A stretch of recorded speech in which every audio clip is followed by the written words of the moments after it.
n'omubeezi we bwe bawulira ensonga nga zino nti ate ettaka lya Moses Radio, Moses Ssekibogo maama we kwali kwe yamuzimbira n'ennyumba, nti waliwo omugagga atayagala okulibba.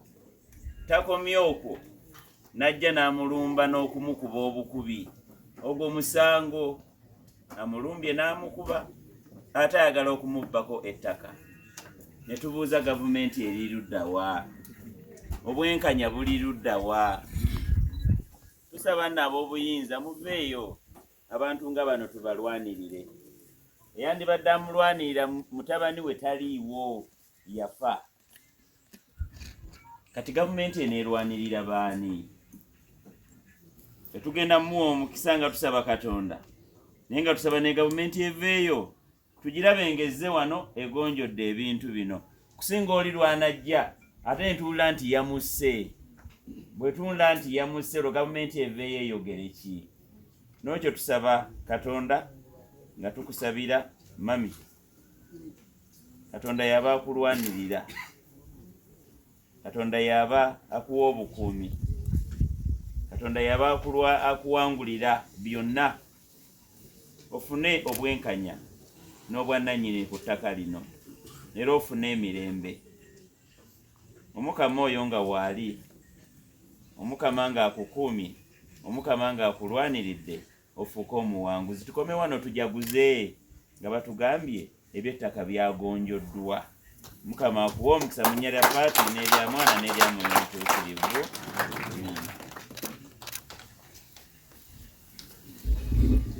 Obulamu gasa nti ng'akadde kano nga katuuse, kati aka Moses kaalimu, nga tuli mu mikono gya Katonda, amaaso ga Katonda.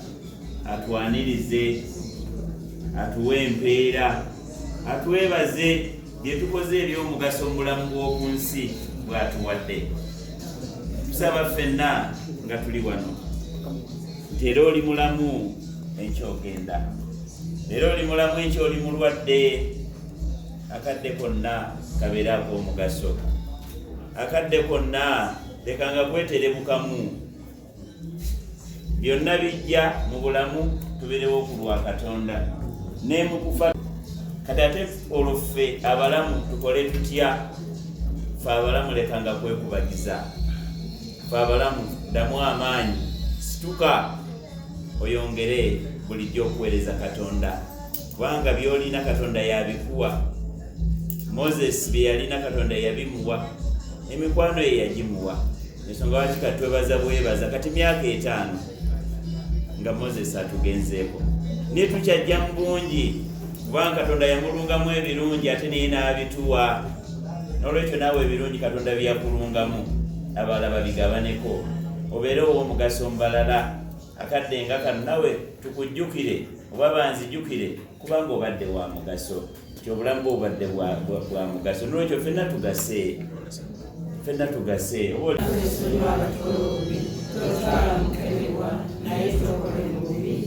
Mirembe Maria, Omukama ali naawe, oyo omusaba Katonda, Yesu omwana w'endayiro y'omukisa, lwali omutuukirivu nya Katonda, asabire ffe aboonoonyi, kaaka ne mu kaseera k'okufa kwaffe. Amiina. Ekitiibwa kibe kya Paatiri n'ekya Mwana n'ekya Mwoyo Omutuukirivu, nga bwe kyali olubereberye n'akaakano na bulijjo emirembe n'emirembe.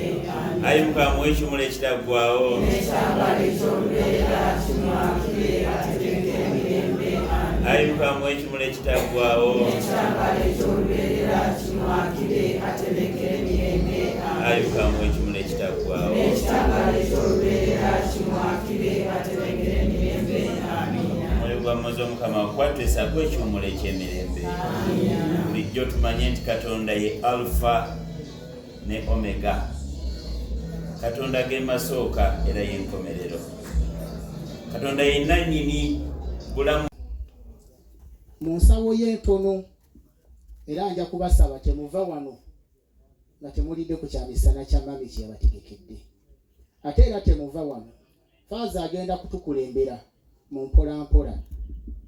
tugende tusabire Moses wali atuwadde essaala eya wano ate agenda kutukulembera n'ekwaya n'abazadde tugende tusabire Moses. Nga tugenda okusabira Moses ffenna tetugenda genda lumu, tugenda genda mpola mpola. Era ojja kuba waddembe okugenda emirundi gy'oyagala. Ogenda oyingire ewali Moses omusabire, bw'oba olina ekirabo ky'oleese era okiteekewo. Ate tubasiima abajja ne balambula maama ne mumuleetera kasukaali, omunnyu, ate n'ezigula kasabuuni ne mukaleeta. Maami bano bagenyi bo, nja kusaba nga mpita mu maama wire. Maama jangu oyite mukwano gwo abuuze ku bagenyi be abaanirize. Bwe tumala maama ng'amaze okubabuuzaako, faaza ajja kutukulembera tugende tusabire Moses, ate tukomewo mpola mpola tufune ekyokulya maami kye yatugabulira kyatutegekedde. Maama waffe, maama wa Kingi Saha, nyongera okwaniriza mu maka gano aga muganda wo maama. Banange weebale, mami agumidde ku ggwe ne kyaki. Ndaba bamaama baffe wano abalala. Maama imuka abantu abo bakulabe. Olw'ensonga za kyaki yazikwasaganya wano. Ne wanne waliwo maama wange omulala ye yaŋŋambye n'okuŋŋa ntya Medi nkusoose okutuuka. Bannange aliwa wali awo mami yita munno ajayaniriza abagenyi be. Mwebale nnyo ssebo muteesiteesi w'omukolo guno. Bannaye kansooka okwaniriza bannakkaga mwenna mbaaniriza obumu bwe mutulaga buli budde n'omukwano ogw'ekitalo ennyo. Mukama abatuweera omukisa. Ennyaniriza abaana baffe abannanga abayimbi. Mwebale kutwagala, mwebale kwagala bazadde, mwebale kulaga mukwano gwammwe nga bwe mwalina omukwano ogw'amaanyi okutuusa kati ng'era neera mukyajja. Mukama abawe omukisa abaana baffe. Era tusaba ekintu kino akibawangalizeemu. Ne gavumenti eyanukule mulanga gwammwe ebeere bambi ng'ebeera wamu nammwe, ebateekemu omukono mugende mu maaso. Ne baza faaza ssebo toyanza nnyo tweyanzeege buli kiseera okubeera naffe n'otulyowo emyoyo okutuuka ku ekyo. Weebale kutwagala, tweyanzizza nnyo tweyanzeege. Ebigambo si bingi bannange, ebigambo bye bampadde okwogera byakuyita muganda wange.